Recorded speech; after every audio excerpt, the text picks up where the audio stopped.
Yo, what's going on, Nomads and Drifting Podcast listeners? I'm Brian. And I'm Monica. And welcome to the Backspace Nomads Podcast, where we talk about our nerd for gaming, movies, and all the dork in between. This is episode 71 of the podcast. It's August 26th, and we want to know, what's the best game that you've ever binged? Start the podcast.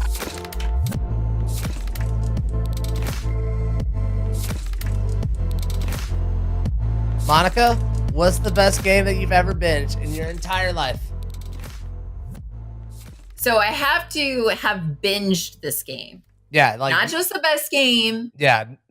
I have to have sat down and just binged. Yeah, you're getting smelly, the sun's going down, it comes back up. Your parents are like, "Are you okay? We haven't heard from you in a couple of weeks." That type of life. Okay. There are many games that I have binged. Uh-huh.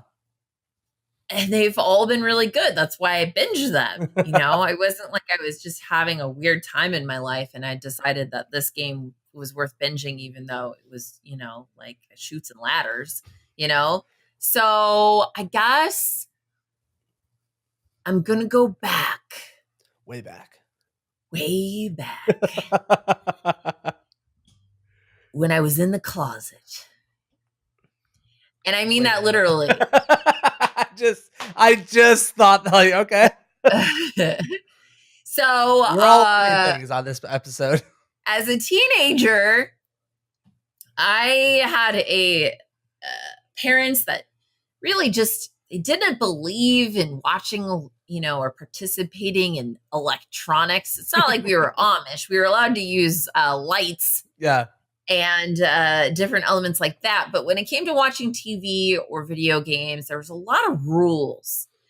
And also, anytime I got in trouble, the first thing to go was the computer or the games. Yeah. Like, even like TV might still be available, but there's no video games and there's no computer. And that was just horrible. So what my brother and I ended up doing was he built in his closet another computer out of old computer parts from family computers that had died.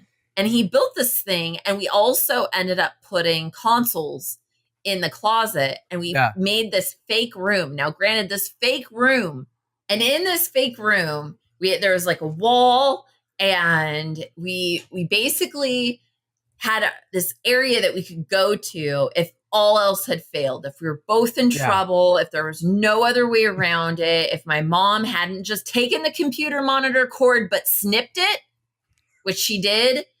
My brother learned a lot about electronics,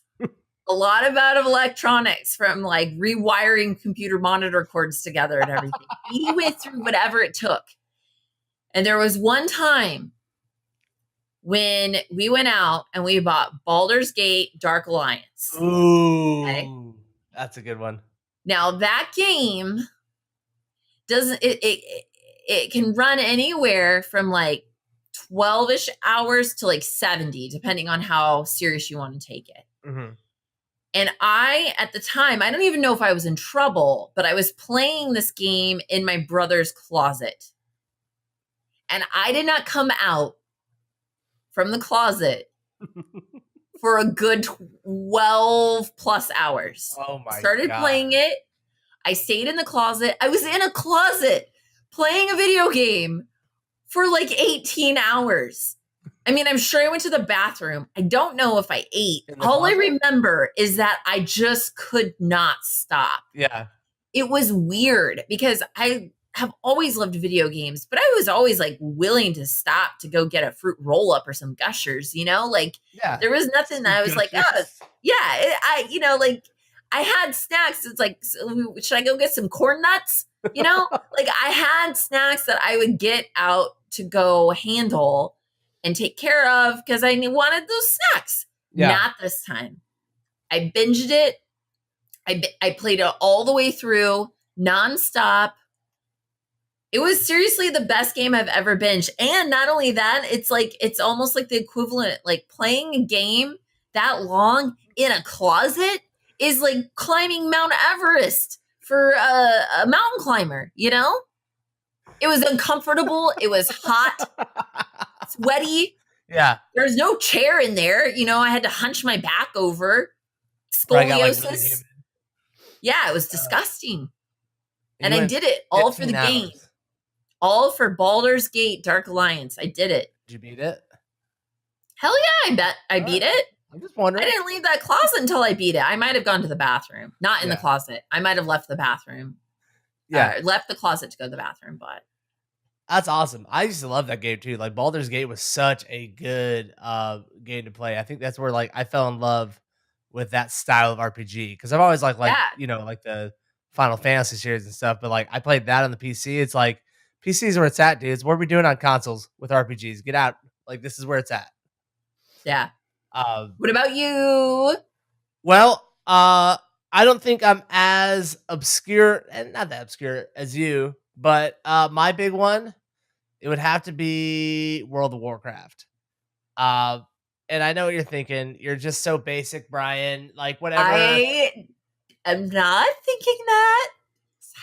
Yes, you are. Like, you don't understand. I'm not one of you normies. I'm not sitting here playing it for like 2 hours a day. Like my big binge is like when the first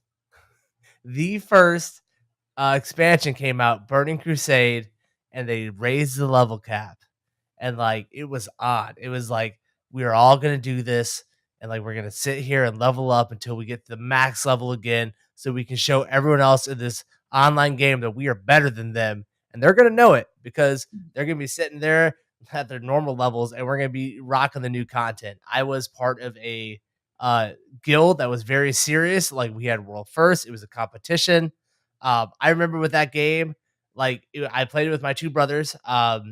Who I lived with, and like we would pay our sister to go buy food like KFC and Subway. Like we would pay her on top of buying her food for her. We give her another like $20 so she could go get us food. That's awesome. I'm pretty sure that we fueled probably a lot of underage parties for high school at the time with the money that we bribed her to buy us food. But we loved that game so much, and like I have the biggest, fondest memories. Like this is before like Discord and all this stuff, right? Now we can all get in access with each other on Twitter. We were giving complete strangers over the internet our cell phone numbers and our house numbers at the time so people could call us. I remember like our grandpa would, would take calls from the house phone. I mean, like, hey, there's someone on the phone. He's looking for drunkie. Like he would answer these calls and hand us the phone. Like it was like the craziest love.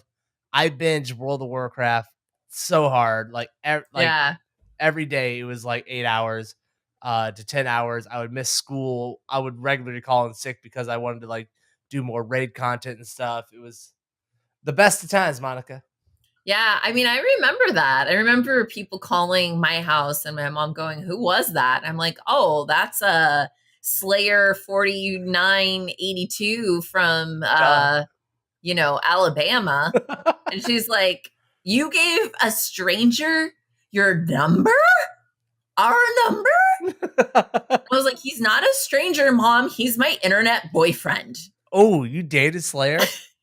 Yeah, I did. How protective were like our parents about phone numbers, and now we're just like everyone just calls you. You're like, whatever. Here's my cell phone number. Yeah, like it's crazy how like it was such a big deal to have someone's number back in the day. Like early 2000s, someone had your house phone. Big deal. Parents used to flip out at me for that stuff. Yeah. But let's jump into the actual part of the podcast. We're going to be talking about news-worthy events. Monica, esports might be coming to the Olympics. You heard about this? I have heard about this. I can't believe it. Okay. Ooh. I guess we're a little bit far behind on this news. It actually had been approved last year in 2017. And then they ended up taking it away. They're like, no esports in the Olympics after they already said that they were probably going to do it. But I just feel like things are moving so fast. Like, in our world, it's like one day we're talking about college having esports teams. The next day, we're finding out about this startup that's putting you know, leagues into high schools. Yeah. And then this week we're hearing about esports hitting the Olympics. We're the hot girl on the block. We're the new one, you know? Everyone wants a piece of this esports ass, Monica. Yeah, they do. It's crazy. So it's still under review. Like I said, the OCA had decided that they were going to pull it, and now they're talking about it again. This would be in the 2022 Olympics. Mm-hmm.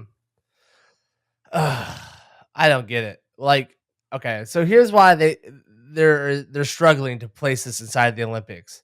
There is not a overall governing body for the esports organizations. Everything's loose. It's usually ran through either a developer like Riot Games runs their stuff, Blizzard runs their own stuff, or some Right. outside party like UMG who runs their own events. And so that's a big hurdle to overcoming the esports entering the Olympics, because apparently all the curlers out there got together and said, we gotta get official here, curlers. We need to stick this thing and really, really come together. And we didn't do that in esports. So I don't, first off, why is it in the Winter Olympics? We're not good enough for the Summer Olympics, Monica. We have to go to the scuffed Winter Olympics. And we all know the Summer Olympics are better. I don't care what anyone says. Why is it in the Winter Olympics? I guess it's just probably because there's not a lot of movement, like summer, you're supposed to be like active and everything. Yeah. The Winter Olympics already has kind of things where like you snowshoe or like, skate through the ice and then just shoot a target and skate a little bit more. And ice skating's pretty intense, but in general, like curling. Or is it just the music? I don't know. Like I'm saying, like maybe they're like, there's not a lot of actual activity going on here. So like Winter Olympics makes more sense. Do you want esports in the Olympics? Do you want like turn on NBC and see Bob Costa with his like red ass eyes talking to us about esports? Okay. I will say this. If esports are going to be in the Olympics, the announcers have to really get better. Yeah. Esports announcers are just one of the most cringy things I have ever experienced in my life. I swear to God, like almost every single esports announcer is just painful. It is painful. So that worries me. But you know what? I have to say, I kind of like that there's not one governing body, because as soon as you have one governing body, there's like corruption and all these weird things happen. And all of a sudden it's like these kids are being groomed and like there's some weirdo in the esports like grooming process. Like I kind of like that it's more organic. And I think it would be great if it didn't have to become more regimented in order for it to be adapted to the Olympics. But I'm going to be honest with you, Brian. I haven't really watched TV. Yeah, finally. I haven't really watched TV or the Olympics for quite some time. Yeah. So if I were to tell you, by George, I really wish I don't know why I'm turning Canadian right now. By George, I really wish the esports would hit the Olympics. If I said that, I would be lying, because I just don't know if I care. I don't know if I have a strong feeling about it one way or the other. Yeah. But sure, I actually might tune in if there was some, especially if you were going, Brian. Ooh, I am a professional esports player now, Monica. I don't know if you knew this about me, but I've been competing in some pretty big events. I know, you're just in the Fortnite Summer Skirmish. So if you made it, Brian, I would watch. That's so nice of you. You would finally buy a television? I would. I'd become a member of society again. I don't know. Here's why I think that they're talking about the esports coming to the Olympics. I think that the Olympics ratings are down. They don't know why, and it's because all they can figure is that the lower demographic of kids, the younger age people, just don't care like our generation did. And so they're like, how do we hip this thing up? How do we get new and groovy? Oh, how about that esports? Kids love that stuff. I do not want esports coming to the Olympics. I hate the idea that we have to even become part of the collegiate system.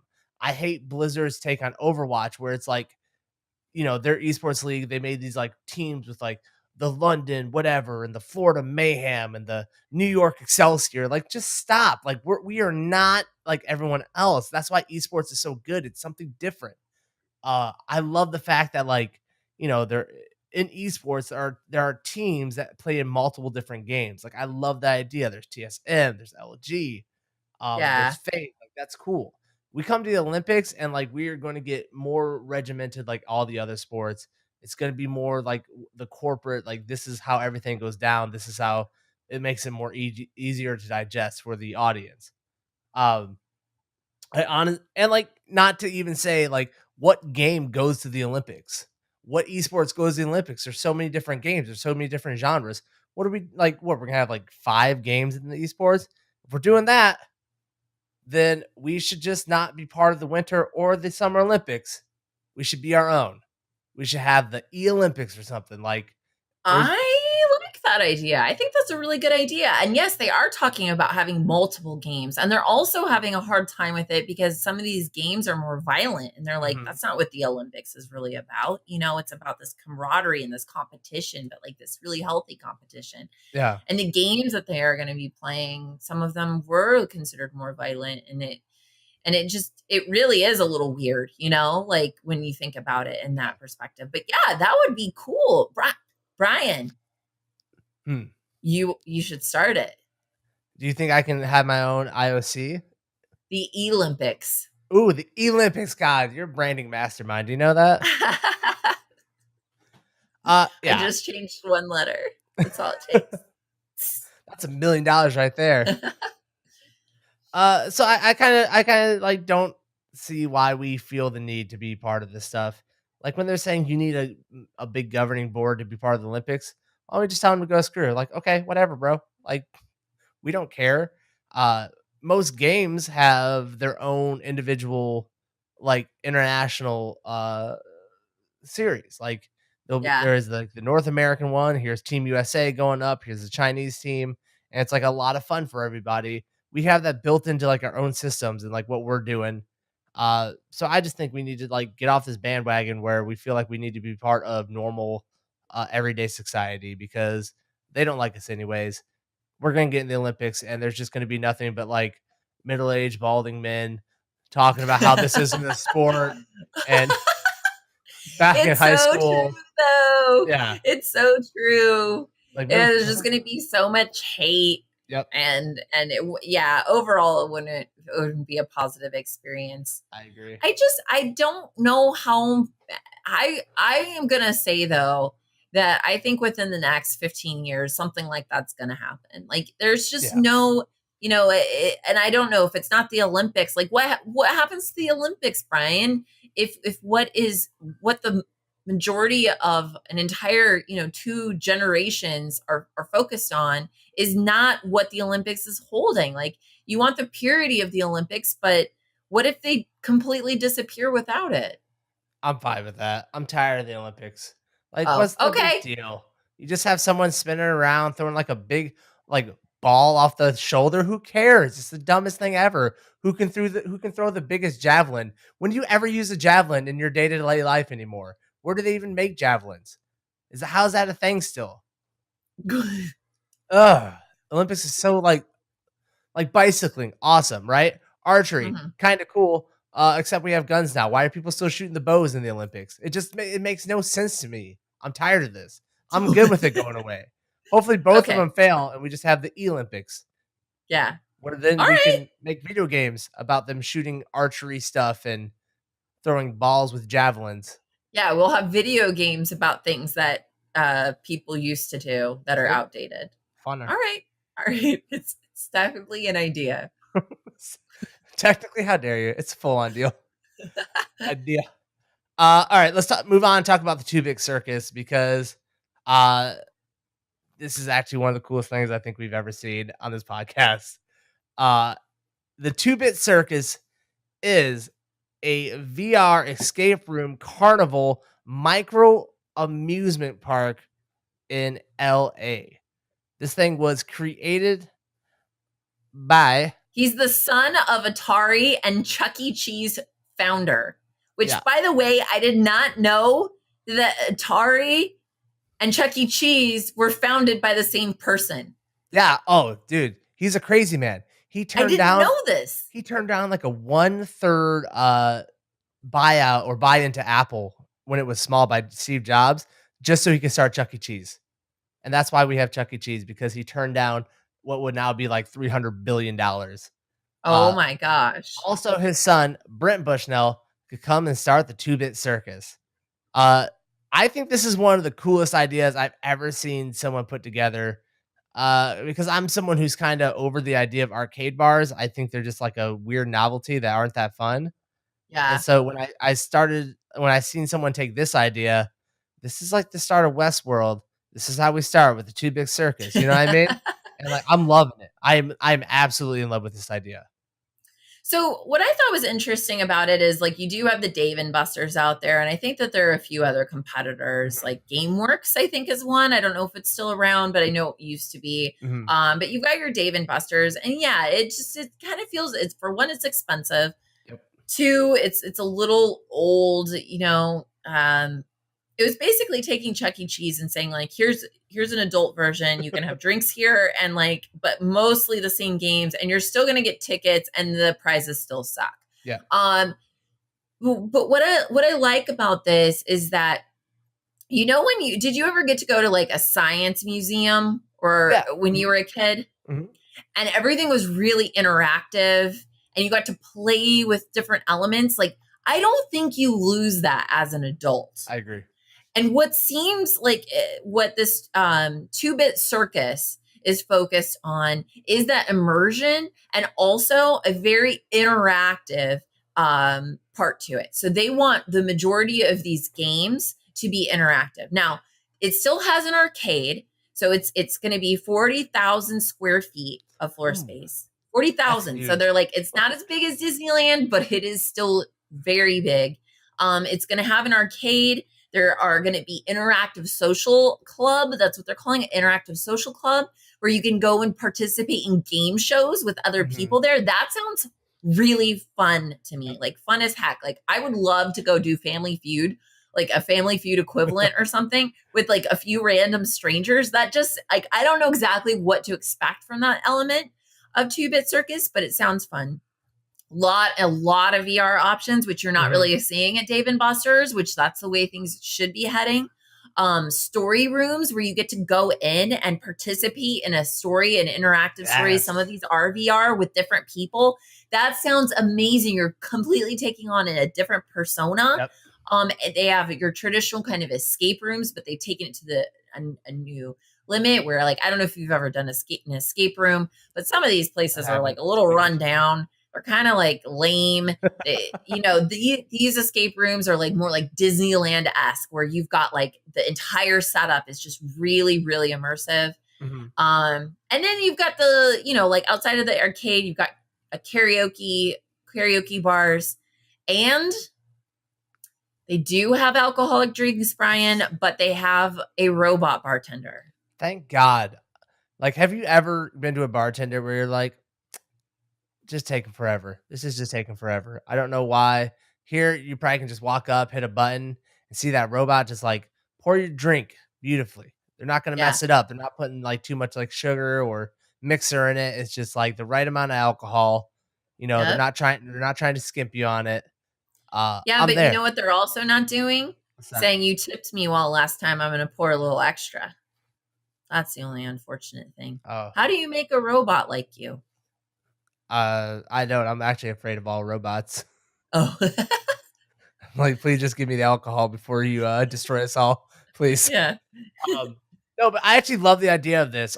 There is a thing in Orlando that is similar to this, but it is so outdated they actually have shut it down now. It was called Disney Quest, and it was Disney's attempt to take a swing at, like, you know, the interactive new media types of things.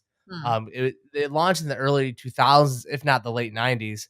And they did have like a VR experience where you got into this like fake ship, sat down, and like you had like lightsabers and stuff. They had interactive things.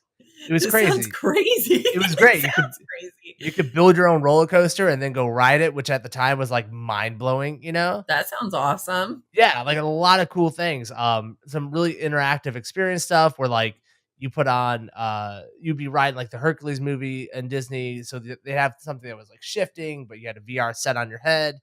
And this seems like it's in the similar vein.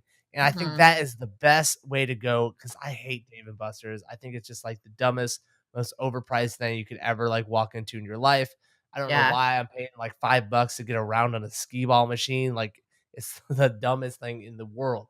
But this, I love that they're building an amusement park that they have like a story and they have their own mythology and their own lore. And like when you walk in there, like some of their workers are going to be playing parts and like interacting with you as a guest, pulling you into different rooms. They talk about how every time you go, the story can change because since everything is so modular with their software, every time you go, things can just be a little bit different. You know, Yeah. maybe you completed this quest this time, you come back, now you're in another part of the quest. Like it is just a brilliant stroke. Uh, just one of the things where it's like, man, why is California so amazing? Why do they have so much cool stuff in LA? Yeah. It's very exciting. It is only in Los Angeles, but they do expect to, possibly. Well, it also used to travel, but it just got too big in order Yeah, for them to continue to have it travel. So they decided to make it bigger, better, and in one location. I'm kind of hoping that um, we had TwitchCon in mhm. Long Beach last time. It's going to be up in San Jose this year. It would be nice to have another convention down there and have a chance to go check it out. I don't know how many of our listeners would be interested in going to, the Bit Circus and have heard of it, and how much would you be willing to pay? Have you been to Dave and Buster's? Do you want to spend the money at Dave and Buster's? Like, do you think that this sounds more worth it than the kind of tired arcade ring that has existed for the last 20 years? Definitely. Drop it down in the comment below. Let us know. But we're gonna go to break. When we come back, we're gonna be talking about the evolution of the gamer. We'll be right back. Episode 71 of the Backspace Nomads Podcast.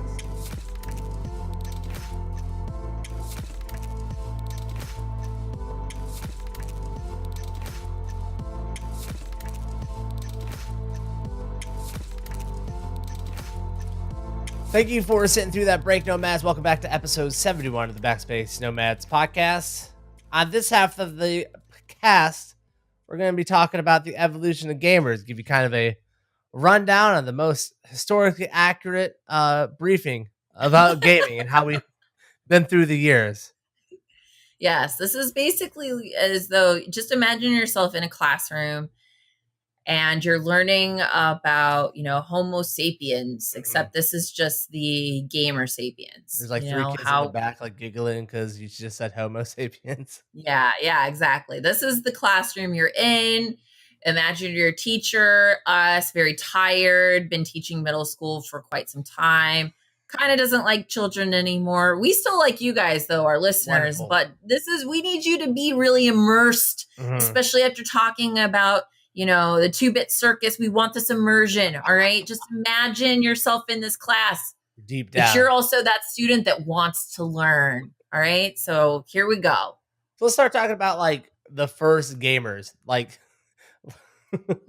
the first ones that came out of the cave for us. Our cavemen for gamers, our ancestors, Monica, because they were playing some pretty basic underground games, things like Space War, Pong.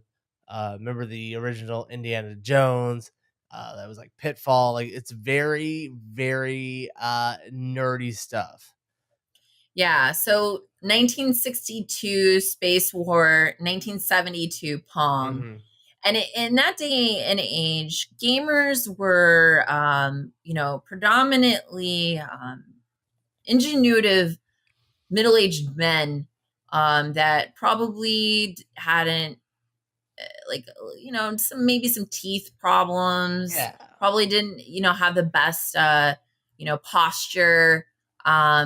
They were smart though. Yeah. Very, very, very intelligent. You know, one thing that's interesting about like human evolution versus gamer evolution is that we started off much smarter at the beginning, and as a whole have kind of gone downhill as more people have been more gamers have been created. Spoiler alert, how dare you? Oh, I'm sorry. I'm skipping ahead.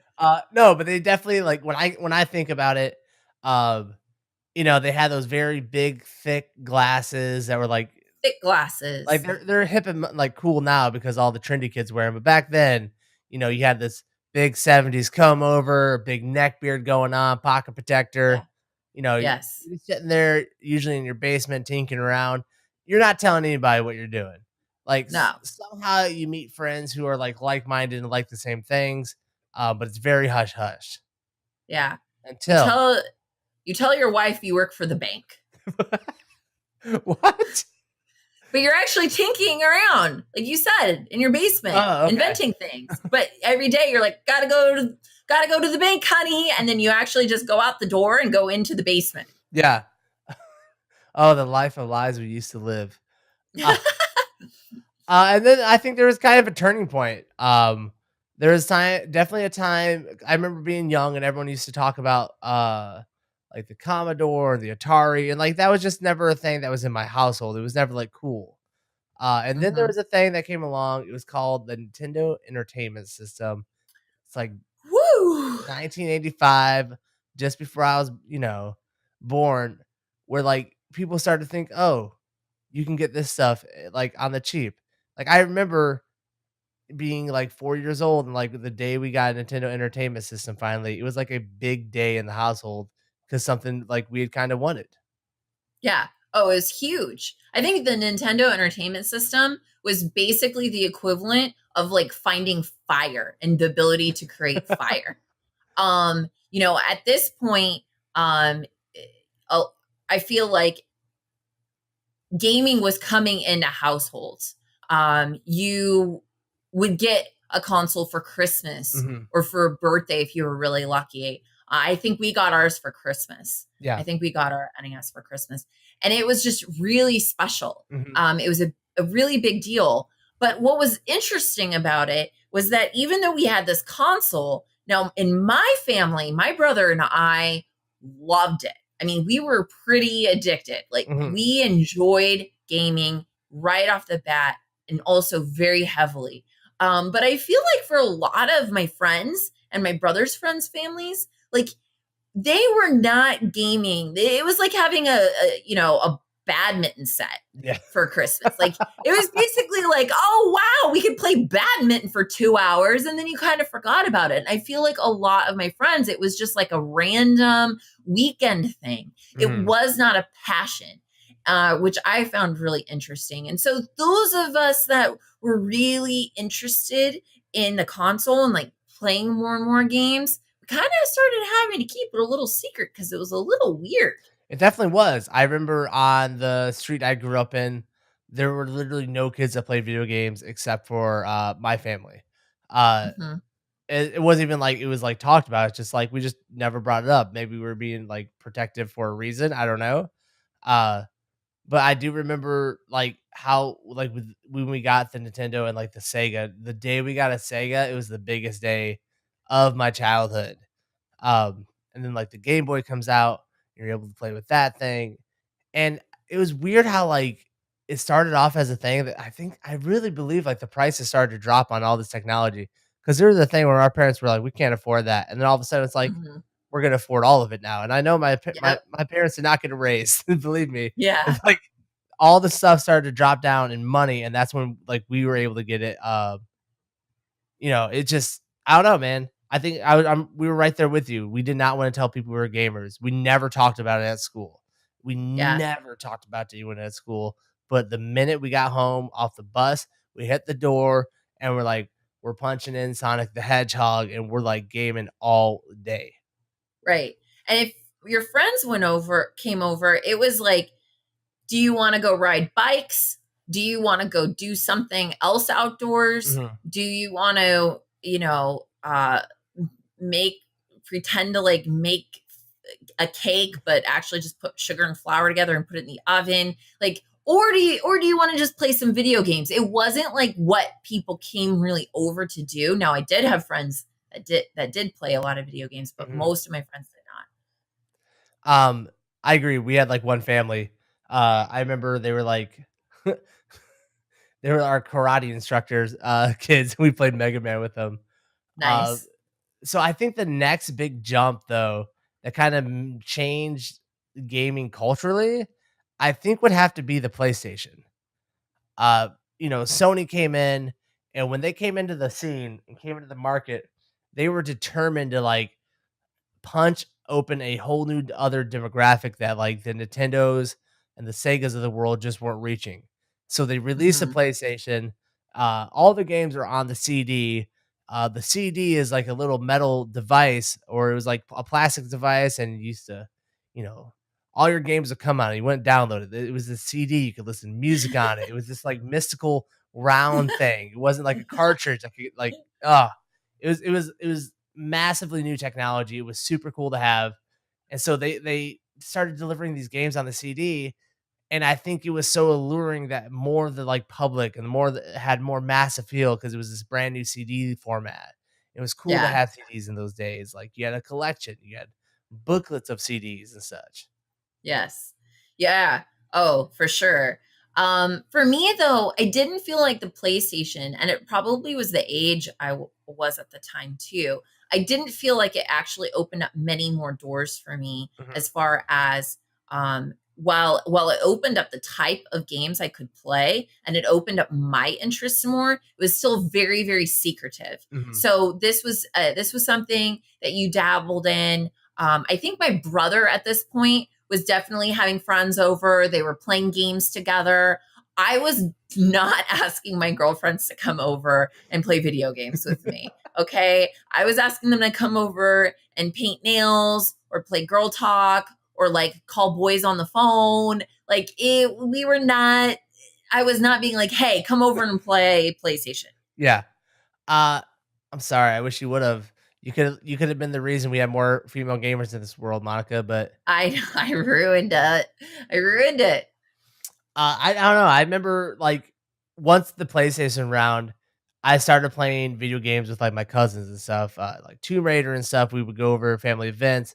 Like people were playing games on the 64, the Dreamcast. We used to pirate so many games on it. Yeah. But I think the next big shift would probably be the next generation after the PlayStation. So the PlayStation 2, the Xbox, and the GameCube. It's like Yes. 2000, and like this is a whole new era of technology and gaming. They just like punched everything wide open. Right. The PlayStation 2 came out, and in short order, the Xbox and the GameCube did as well. And all of a sudden, it was just a whole new world. I don't know how to explain it. I think the competitive elements maybe of Xbox competing with PlayStation, and then also GameCube, but I don't feel GameCube was popular, but Xbox and PlayStation were going at it. Yep. Xbox was new to the scene. It was powerful. And also at the time, I mean, you look at the graphics now and they're laughable, but at the time it was revolutionary. Yep. Like you were playing games and you felt like you were actually playing these intense characters, which in the past, it was kind of hard to get there. I don't know. I thought in general, this was probably like, I don't want to say the peak because we're still experiencing the peak, but like nostalgia wise, this was very much it for me. I was also at this point hardcore hiding the fact. Now I wasn't quite in the closet, but I hid all of my nerdy things. I did have a bunch of like everything that I was collecting that was nerdy was in my closet. It was like a weird shrine. But I was starting to recognize the fact that there were a lot more people out there that were interested in the games that I was playing. And if I talked about it, there was always somebody in the room that's like, you play? And would get really excited. So I was starting to come out of my shell. I had more tools. And, it wasn't just fire. It wasn't just a wooden hammer. and a stone pick. Like I was starting to create now Yeah. and really understand who I was as a gamer, you know? I finally just got where you go with that joke. You're the worst. I was creating Yeah. fire now. Yeah. um, This is like yeah, like the Bronze Age or something. yeah, I yeah. don't know. I love it. The Xbox definitely was a big thing for my group of friends. The big thing for that was everyone bringing over their Xboxes and like playing against each other. Back in the you had GoldenEye or whatever, and like that you kind of could do that, but you had like a split screen thing, right? Halo Yeah. was the first time where it's like everyone brought their Xbox and they brought their TV, and you'd be playing it. You were able to LAN together by connecting everything through a router, so you'd have Mhm. 4 people playing against each other, like really competitively. And this was also the start of online competitive gaming for consoles, which I think is a huge turning point in the industry, and I don't think it gets enough credit. The underground online scene that was going on with Halo. Yeah. Now you're able to connect with people from across the country, and PC players were able to do this, but PC was like a whole different thing on its own timeline because the people playing PCs were just not younger kids. Uh, Yeah. so when you had console kids able to start, it was this weird new thing where you could connect your Xbox online and through a backend service, it would able to spoof it like you were landing right next to each other. And that was the start of online console gaming. You were able to talk trash.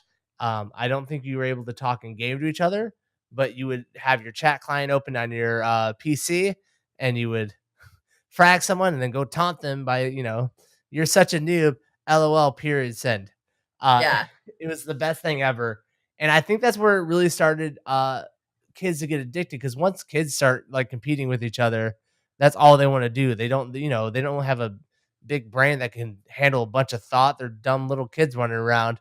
You get them Yeah. focused on like, I want to be better at this game than that person, and they are all in it, like binge gaming, like we were talking earlier. Uh, Right. and I think that's the start of where we kind of started to get to today. Yeah. I agree. Um and things since then have moved pretty quickly too. Mhm. It was almost like every few years something big would come out in the gaming world. You had the Nintendo DS, which was in comparison to um, the original Game Boy, like a whole new world. Mhm. The Wii came out, which was Huge. at the time kind of crazy. You had these like it was a different way of playing a game, and it just felt so revolutionary. And it's felt like since the PlayStation 2 and Xbox and GameCube came out that there have just been new introductions after new introductions. Mhm. Um, you know, we also, a sideline to a lot of this, mobile gaming started coming out Yeah. too. It's just like everything started kind of splitting wide open. 2000 to about 2007, and then in 2009, Ooh, the big boy. League of Legends came. Yes. Uh, League of Legends. If you guys haven't heard about it, it's just this little tiny MOBA game. It's been on top of the gaming culture for the last, I guess, a decade at this point. Uh, I remember I used to be an old Dota player on the PC. Dota was uh, a Warcraft mod that evolved into League of Legends because some of the developers left and started their own studio. Or they didn't leave; they actually were modders that started a studio. And were like, we can do this and make a whole brand new game. So they made League of Legends based on all those ideas for the MOBA genre, and it literally took over. Like what we're seeing with Fortnite right now, this was 2009 League of Legends, 2010 League of Legends, where Mhm. you wake up one day, and like Halo's dominating gaming culture, and then all of a sudden League of Legends comes on the scene, and a whole new genre has taken over the gaming scene and is dominant. Every Yes. Everyone's playing League of Legends. Everyone's talking about League of Legends. Um, League of Legends, in a sense, in large part, built Twitch for what it is now. Yep. It is a mammoth moment in gaming. where now you can go to bars and see League of Legends being played on TV. This is no longer something that's like small and like not talked about. This is a huge global phenomenon that a lot of people know about League of Legends and just watch it and enjoy it. Right. And it kind of took the competitive landscape that was forming earlier on and it solidified it. Mhm. And I mean, we've talked a lot. I mean, we were talking even on this cast about how esports is blossoming almost faster than we can keep up with it. Mhm. But it really started, in 2009 when with the concept of League of Legends and how well that game was was taken by the public. Um, so at this point, 2009, I mean, just there's a lot of gamers in general, I feel like.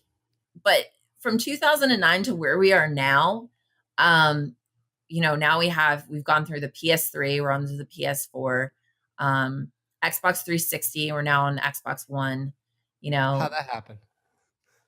How did that happen? It just keeps happening. We went back. Huh? Now this is the first Xbox. Come full Yeah. circle. Oh. What jerks. And then the Wii U, and now we've got the Nintendo Switch. Mhm. And what's crazy about all of this is like I feel like this has started to simmer down. But at one point there was this group, almost an elitist group. These were the original nerds, the geeks, Mhm. The people that weren't supposed to be playing video games all that much because it was weird. Mhm. And as this world started blossoming, the gaming world started blossoming, the geeks almost fought, like the nerds almost fought for it to not accept more people. Yeah. Don't you feel like that happened? I do. There's definitely, I think it was kind of around the MMO times where like EverQuest was out. It was like almost where World of Warcraft was launching, where it's like these PC gamers, and that was my group. They really didn't want like normal people coming into this and taking over Yes. what was theirs and what was their identity. Um, and I'll be honest with you, I kind of feel like gaming was better before the mass public got involved. Yeah, Like, I agree with you. Mhm. I actually do agree with you. But one thing that has happened is that while there have been more people that kind of ruin certain situations, the gaming community as a whole, I think, is still a pretty welcoming community. Mhm. And I feel like a lot of the original geeks and nerds have opened up their hearts. But not only that, it's weird. Like all of the people that have jumped in are just now nerds and geeks too. It's like Yeah. everyone's a nerd and a geek. Like it's the coolest thing ever to be a nerd. Yep, it really is. I do know some people from my high school days who were jocks, cheerleaders, and such. And one of them was a cheerleader who just like all about sports and all that. And now she has Zelda tattoos and such. I'm like, okay, I'm not I'm not trying to gatekeep here, but like let's get it under control, okay? Let's stop rewriting history here. What's interesting too is as this evolution has happened, the pocket protectors, the kind of like the nerdy look, those thick glasses, Yeah. it's all coming full circle. And that look, that appeal, it's almost like, those original contributors to the gaming world have now become the pinnacle of the gaming world. Like if I was wearing glasses right now that were at least a half-inch thick, I would be reeling in. Our podcast would be so popular. I know. I should be wearing more like really super thick glasses. I'm sorry. My eyesight's pretty good. I don't really need them. Oh, rub it in. Oh, I have perfect eyesight over here. Whatever. What's wrong with you?